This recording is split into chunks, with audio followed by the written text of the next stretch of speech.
Tanong kayo, yan ang tanong ng konduktor ng bus. At ang sagot, hindi naman niya madinig halos dahil sa ingay ng tugtog sa kanilang sasakyan. Sadyang nakakanerbiyos, takbong anong bilis na parang babangga. Maglalakad na lang ako, walang peligro mama. Natutulik ang tenga ko sa labis na ingay. Ano't hindi naman nila ito ipagbawal. Kung nais niyong mag-usap, kahit na nga pasigaw, di rin magkarinigan. Tuloy din ang patutog ng driver sa unahan, pagkat wala siyang pakialam kahit kayo masaktan. Aba, ngayon, humanap ka saan ka sasakay.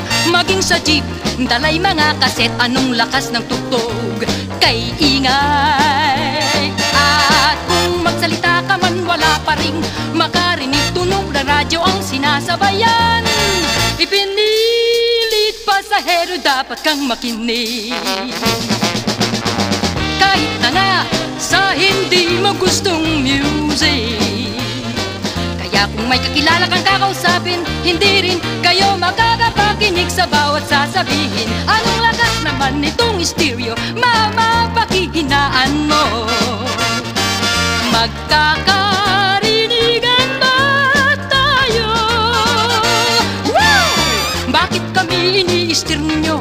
Nag-aabot naman ng bread ang bawat pasahero.